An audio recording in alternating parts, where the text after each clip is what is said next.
Hello and welcome back to Armored Warfare. Now, I haven't done a video on this in a while, but basically I did something the other day. And well, as you guys can see, I have more than a few premium tanks. So what I wanted to do is I wanted to go over a few of them and kind of highlight them and talk about them. It seems like I don't find many videos where they objectively talk about these premium tanks in relation to its competitors. So the first one I really want to talk about, well, to get this one out of the way, the Abbott. Kind of sucks. Moving on.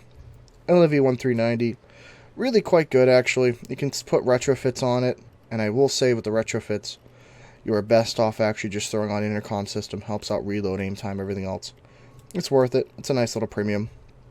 Object 430, actually quite... It's not actually that bad. I don't think it's as good as the Type 59. Type 59 is better. But the Object 430, not too bad. Yet again, it's a low enough tier. It's fine. The gun performs okay. It's good enough. I think it's better than the Type 59's gun, to be completely honest. But it's nothing spectacular. Type 59 for Tier 3, it's actually quite good. I play it every once in a while because I find it to be fun. Yeah, I do recommend having it, actually. The Abbott Mark II. Yet again, still kind of sucks. Not quite as bad. But it just doesn't do much damage, and it's nice to have the smoke rounds. They're a nice support round, but nothing crazy. A Zalo S. Oh man, this thing's one of my favorites. What I find with the stats, when you look at it, 0.07 accuracy, 1.72 aim time. It's pretty fast. Really good DPM. I actually do recommend the Zalo. If you're looking for a Tier 4 premium, don't want to spend too much money. Now, I know up till now I haven't been talking numbers, because quite frankly, the low tiers are pretty much not much, but the Zalo's like 1,000 gold. You're talking like $4. And it's worth it. Same thing with like the 10p90 is a few bucks. That's also a really good premium. But anyways, back onto these. Zalo S, really quite good. Now, I know I don't own this next tank I'm going to talk about. But actually, it's the WZ-112. This one, from what I've heard good things and bad things. The armor's adequate. The gun is adequate. It just kind of does well enough. And that's kind of pretty much what I've heard from, well, everyone. So, do I recommend getting it? No. I think there's better things for your money. But if you really want it, so be it. Especially it's 1,500 gold, so it's still actually quite inexpensive. I can see why people would get it.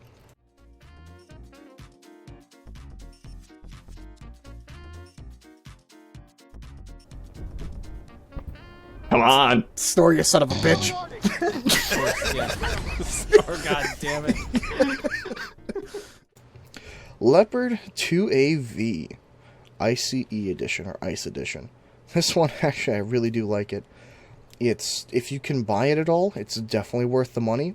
Really good DPM, 3768 DPM. The gun is actually quite nice, 334 pen, 391 damage, and actually the heat rounds, I have 292 pen, I do 489 damage. I roll over 500 quite often. For retrofits, I just run Intercom System Mark III, I run the Thermal Sleeve Mark II, and I just have Hull Reinforcement Mark II. So it has enough health to really take quite a few hits. I forget what the health is on this thing. Yeah, 2050. So at Tier 6, it's enough to definitely take a few hits and do well. 10 degrees of gun depression. Good accuracy at 0.8, actually very good accuracy. 2.16 second aiming time. It's actually a really good premium. It has enough armor to bounce some shots. The turret armor is fantastic, of 510 millimeters at the front. 280 hull. The lower plate's really weak, to be honest with you. A lot of shots pen it. If you're facing AFVs and light vehicles, they aren't going to, but any other MBT, they're going to hit that. So basically, you want to be hull down. And if you are, it just kills everything. Because that's what it does. It kills everything. Rdf LT, or the Rdf Light Tank.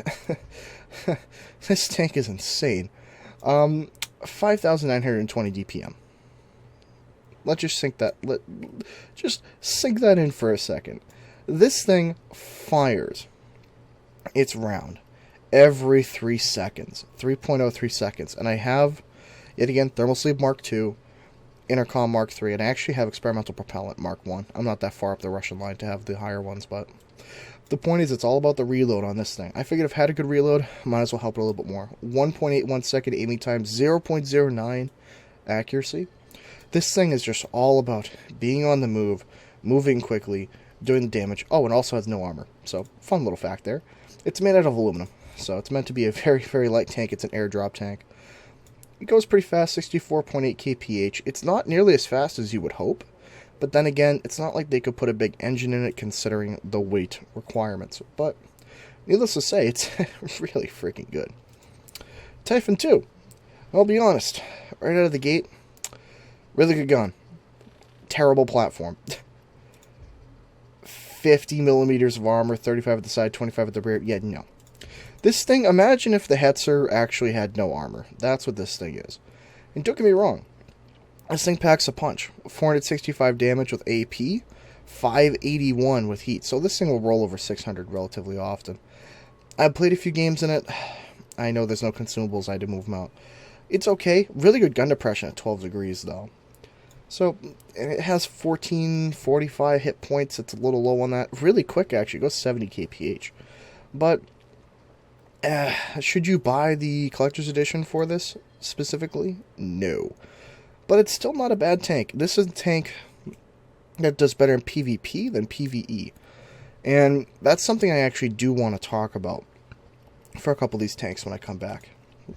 VFM Mark V. Really one of my favorite tanks for quite a long time now. It really combines, it has a really good combination of the three things with tanks. You know, you have mobility, armor, and firepower. It's more focused on firepower and mobility, but it has enough armor to be quite troll. So, it has a nice 105mm gun. This is very much like the Stingray, if anyone likes the Stingrays. Solid DPM, reload time is 6 seconds.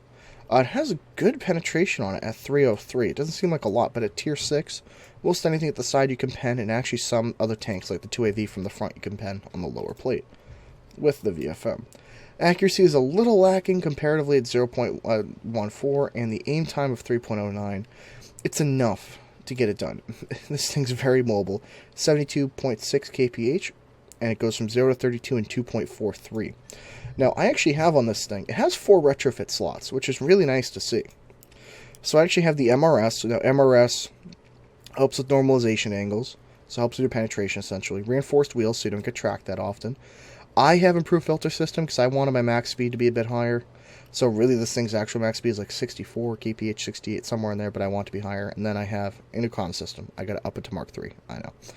But One wolf, but It's good, isn't it? you know, it's alright. I don't know if I can keep a straight face. I already broke. Every time you say something. Oh my god. I lasted What the 5 fuck? seconds. Oh my god. 5 seconds. Oh, my face already hurts. No longer than a license. Oh, God. How do you play? Dude, watch him like in the middle of just like sleeping, just start like Mustang. Mustang. AMD. 5.0. Oh, God. Lieutenant, we love you. Overall, it's actually a very good tank, and if you want to buy a premium tank, I actually do recommend it. Now, looking through this list again, I want to stress, because there's PvP and PvE, you can kind of look at these premium tanks in 2 different categories. In PvP, since it's versing other players, what happens is because they can aim for weak spots better, and they're much more tactically aware than the bots. What happens is armor becomes less important and your gun becomes more important. That's the current meta of the game. Just same thing with World of Tanks and even War Thunder and a few other things. Notice any one of those games. Statistically, the top tanks across the board are the tanks that have really good guns, really good mobility, and either enough armor to sometimes matter or just no armor at all. And in this game, there's a couple exceptions, but the point being, tanks like the Type 59, the Object 430, do really quite well in PvE. They have enough armor to matter. They have enough armor to bounce shots. But in PvP, most everything can pen them. So most any of the tank, and not excluding AFVs, and especially from the sides, they can be penned. 80mm, 45mm. So you do well against some tanks, but not against everything. And same thing goes actually with the Leopard 2AV. In PvP, everything pens your front. You feel like you're not an MBT. You have a good gun on it. Don't get me wrong, you have a nice punchy 105. But it's all for naught when you don't have very good mobility and everything just pens you anyway. The turret's good enough, but then also you have the problem of ATGMs, which affect this thing. Which right now PvE does not deal with ATGMs. The bots do not fire those, so you have that big advantage. You don't really have to worry about it. Whereas tanks like the RDF in PvP absolutely kick all of the ass. Oh my god. When you look at the DPM on this thing, 5,900 DPM, facing equivalent to your Leopard with 2,000 health. That means I can kill it in 20 seconds.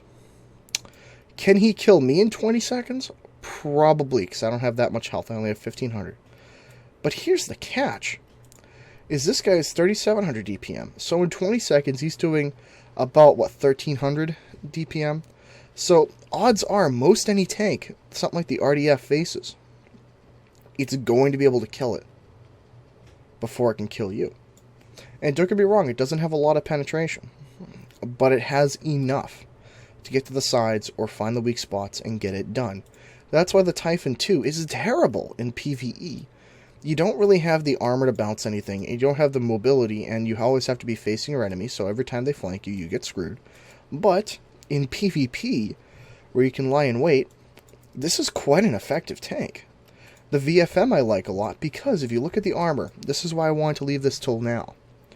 Has 140 turret, 162 hull, and look at the angling on it. The VFM bounces a crap ton of shots from the front. The only thing they can pen you really is there, and parts of the turret. So what happens is in PvE, your armor becomes far more effective than in PvP. In PvP, you got like a 20% chance of bouncing any shot because of the weird angles. In PvE, you bounce like 80 to 90% of all shots that hit you. That's a big difference. And that's why there's some premium tanks, whenever people ask, well, what premium tank should I get? You have to look at what are you playing more. Because even looking with some of the premium tanks that I don't have, taking a look at one of the ones that I've actually played a lot on my friend's account, the MBT-70. Really good turret armor. Terrible lower plate. Anything can pen that, really. But great turret armor, great gun, really, really punchy 152mm gun, or 155, sorry. It's great in PvE. It's solid in PvP. It has enough armor on the turret to do, well, this upper plate you can't really go through, but the lower plate you can. You can usually hide the lower plate.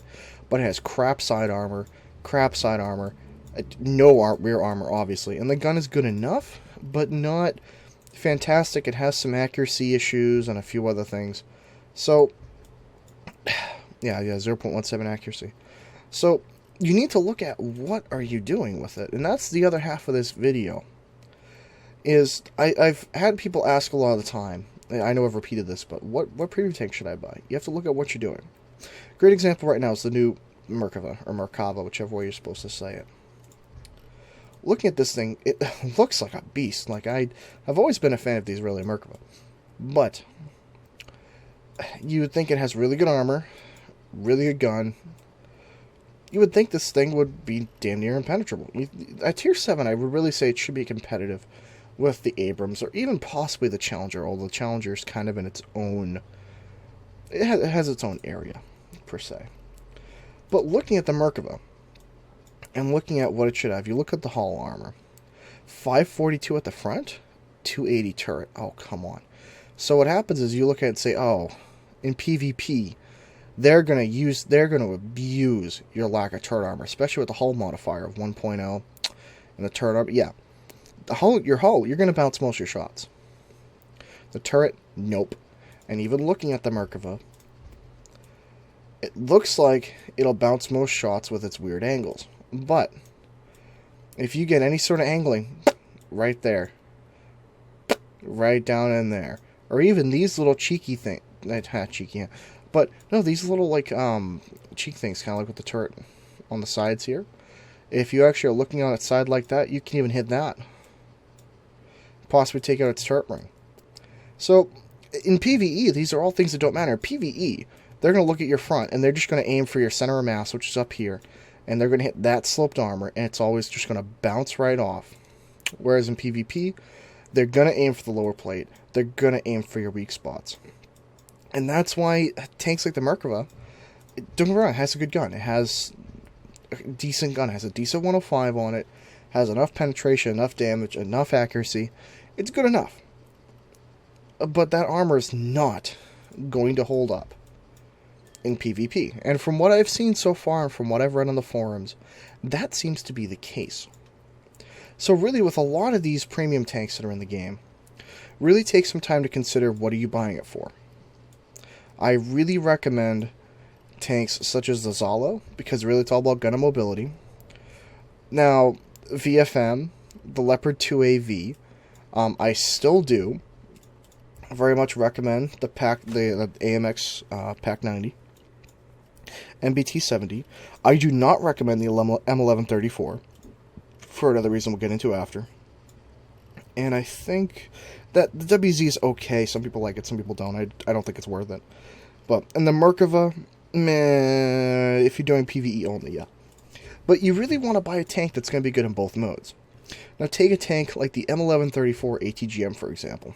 Now this is, basically consider it the evolution of the Stingray. It is another ATGM launcher. But the issue is that's all it has. All it has is that toe. You have to wait 1.5 seconds between shots. Not bad. Your reload time, 14 seconds for 2 shots. Okay, fine. The thing doesn't have any armor, so anything that hits that pens it and kills it. You can fire heat at it. You can fire AP, whatever. Does it have ERA? Yes. But, oh god, no, I don't want to purchase that. That would have been terrible if on the video. that would have ended the video right there, folks, if I purchased this thing. No, but if you look, firing heat at it, you can hit there, you can hit there. Looking at the side, you can hit there, you can hit in there. And I know they're small targets, but in PvP, they aren't bad. Hell, you can even hit the gun itself. It won't do a lot of damage, but will do enough. So the issue is you have no armor, and you have a weapon that totally relies on the enemy not having APS and not having ERA. Granted, this thing is one of the lowest tier vehicles that has APS, but it provides automatic countermeasures against a maximum of 3 anti-tank guided missiles. So you have 3 times you can defend yourself, and that's it. So it seems like in PvE, you can get away with it, as it does a decent amount of damage, 540 damage, has really good penetration of 940 millimeters. So it'll pen most anything you hit it with, as long as it doesn't have APS or ERA. But the issue is you have 2 shots at a time, and you only carry, I think, like 30, 40 shots. So if you're going to have those games to do 20, 30,000 damage, that ain't going to happen unless you have to use the repair thing, free ammunition alone. And that's assuming you don't take hits. That's assuming that an AFV doesn't come up to you and just absolutely wreck your face in. Because remember, those missiles are not really all that good at close range. Like 10 meters less, 20 meters or less. So, just be careful with what premium tanks you guys are buying. What I would say is I'm a big fan of actually looking at the forums and looking to see what tanks are worth it, what tanks aren't. And kind of get a feel for what people are thinking about it, how they review with it. Now here's what I will say. You guys can see all the tanks I have at the bottom here. You guys kind of have my thoughts on what premium tanks I have currently and what I think about them. Let me know down below what tanks you guys would like me to cover in detail. Because, trust me, I have a lot of tanks I can cover that are outside the realm of premium tanks, but I have quite a few premium. So, thanks guys for watching. Let me know what you think down below. I wanted to put something up before I start getting some of the detailed reviews and detailed videos up there. I haven't uploaded in a while. So, yeah, thank you all for watching, and I shall catch you next time.